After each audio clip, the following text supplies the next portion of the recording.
Masih di Sapa Indonesia Malam, Presiden Amerika Serikat Donald Trump bersikeras akan merebut Greenland. Ia memastikan akan memakai cara yang keras jika diperlukan.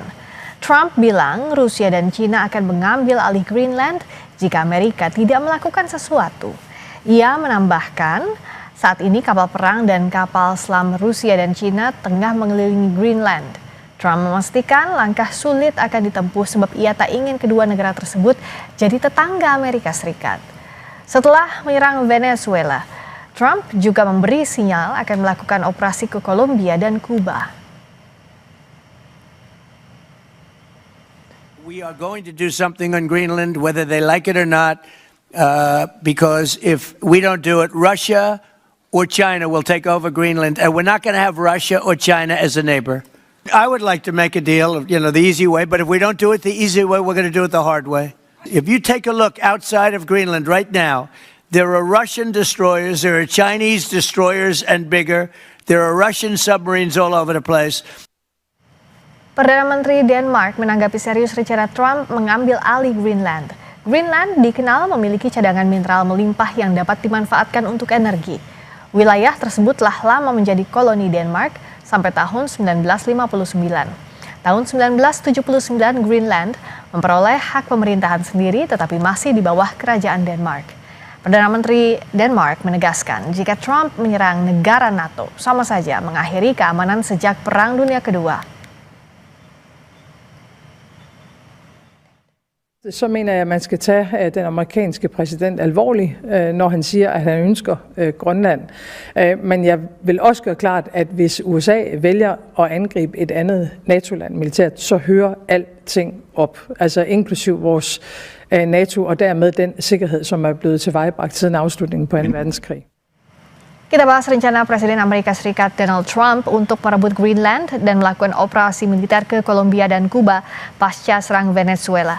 Bersama Guru Besar Hukum Internasional Universitas Indonesia, Profesor Hikmahanto Yuwana. Selamat malam, Prof. Selamat malam, Rizka. Selamat tahun baru. Selamat tahun baru. Terima kasih sudah hadir di Sapa Indonesia Malam. Ini Trump bilang nggak perlu hukum internasional. Kemarin sudah menculik Presiden Venezuela, sekarang mau mencaplok Greenland. Apa sih, Prof, yang harus dilakukan warga dunia soal sikap Trump yang seakan-akan tidak menganggap negara lain punya hak yang sama dengan Amerika? Ya, saya garis bawahi yang tadi dikatakan bahwa Trump tidak membutuhkan hukum internasional. Dan yang menentukan yang boleh dan tidak boleh menurut Trump itu adalah nilai moralnya sendiri, ya. Jadi ini bukan nilai moral rakyat Amerika Serikat, tapi nilai moralnya sendiri. Dan ini kita bisa lihat bahwa ada standar ganda, katakanlah, yang dilakukan oleh Trump dalam berbagai hal. Dia bisa menculik Maduro sampai ke pengadilan New York, tetapi hal yang sama tentu dia tidak lakukan terhadap Perdana Menteri Netanyahu yang melakukan penyerangan ke Gaza, begitu ya. Nah, sekarang berkaitan dengan Greenland, ini beliau mengatakan bahwa kita membutuhkan Greenland untuk national security kita.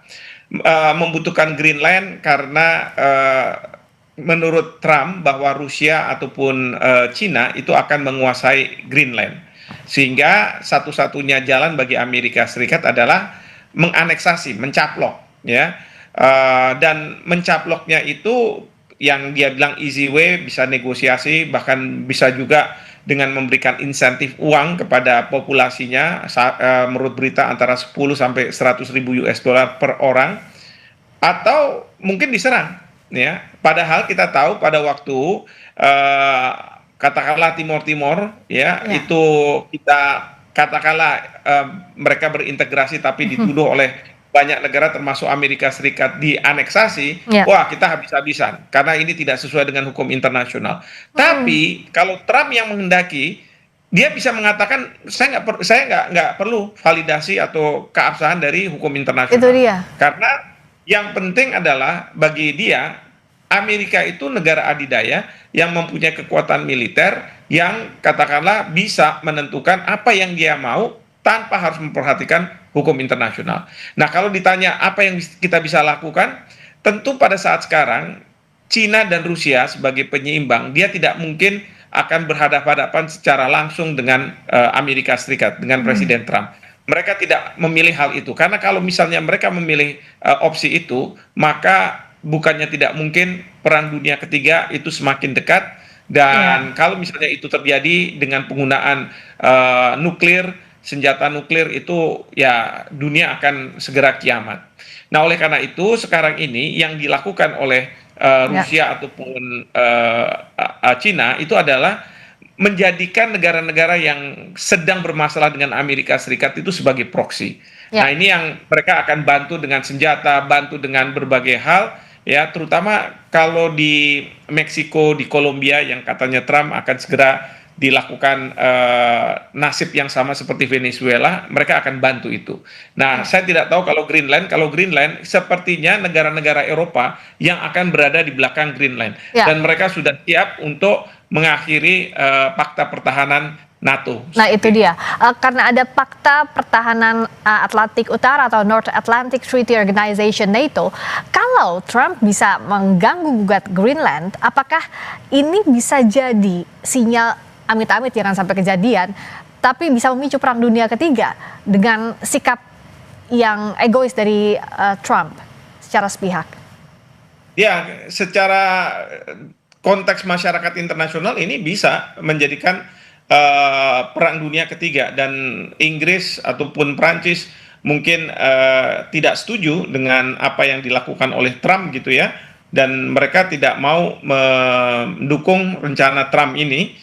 Ya, mereka bisa saja mengakhiri itu. Tapi ingat, di negara-negara seperti Inggris, Prancis, dan kemudian juga banyak negara Eropa, ada mereka-mereka yang dari oposisi yang sealiran dengan Trump, ya. Nah, ini yang kita khawatirkan kalau misalnya justru Trump akan membantu proses pergantian rezim di Eropa. Jadi kalau misalnya kemarin itu Amerika Serikat itu ada Arab Spring, pergantian rezim di Jazirah Arab. Nah, kemudian kemarin ini kan ini akan segera nih Latin America Spring.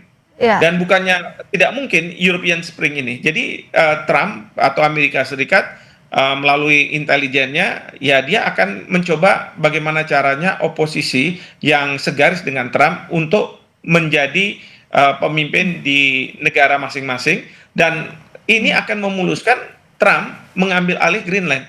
Kalau misalnya memang butuh waktu lama ya, tapi Trump bilang juga bisa saja dengan cara yang keras ya, hard way, yaitu dia akan melakukan serangan ke Greenland, terus kemudian seperti Venezuela, dia mengatakan bahwa we are running the country. Jadi kami, pemerintah Amerika Serikat, presiden, kemudian juga menteri luar negeri, menteri pertahanan, dan kepala staf angkatan perang, itu yang menjadi pemerintahan di negara tersebut. Memang nanti ada pemerintahan negara setempat, tapi itu menjadi boneka saja. Seperti itu.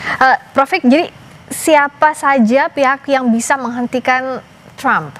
Apakah Eropa, negara-negara Eropa, atau siapa? Karena kalau PBB tampaknya sudah tidak bisa diharapkan lagi sekarang. Ya, tidak bisa diharapkan kalau PBB, karena Dewan Keamanan kan kita tahu ada Amerika Serikat yang punya hak veto, jadi apapun resolusi akan diveto oleh Amerika Serikat. Negara-negara Eropa, ya kalau pemerintahan masih seperti sekarang, mungkin dia akan melawan. Tapi ingat ya, pada waktu Venezuela, Prancis ataupun Inggris sebenarnya secara ya tidak terbuka mendukung tindakan yang dilakukan oleh Trump karena itu melanggar hukum internasional, tetapi mereka lebih mementingkan rakyat Venezuela yang terbebas dari kediktatoran.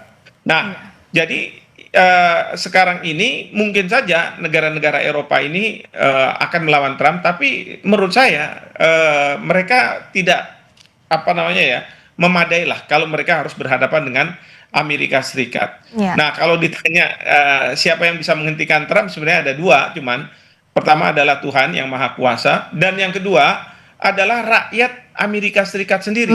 Kalau rakyat Amerika Serikat melakukan proses ketatanegaraan, ya seperti impeachment, ini sebentar lagi akan ada pemilu, dan dalam pemilu itu kekhawatiran dari Trump adalah kalau misalnya Partai Demokrat akan menguasai Kongres dan dia akan menghadapi impeachment. Nah, oleh karena itu sekarang Trump di dalam negeri bicara sangat keras, dia minta supaya orang Somalia dikeluarkan, Afghanistan dikeluarkan, dan lain sebagainya, untuk mendapatkan dukungan dari rakyat Amerika bahwa Amerika harus tidak lagi didatangi oleh orang-orang dari negara-negara yang menurut dia ini yang sangat imigran, miskin dan ini dan lain sebagainya itu. Ya, jadi ketakutannya justru di warga negara Amerika Serikat sendiri kalau ada impeachment atau tidak setuju dengan kebijakan-kebijakan yang dilakukan Trump. Tapi kita lihat perkembangannya, kita harap stabilitas dunia ini bisa tetap dijaga karena kalau ada konflik geopolitik pasti banyak negara akan terdampak dengan ini. Terima kasih atas waktunya Profesor Hikmahanto Yuwana, Guru Besar Hukum Internasional Universitas Indonesia. Selamat malam, Prof. Terima kasih.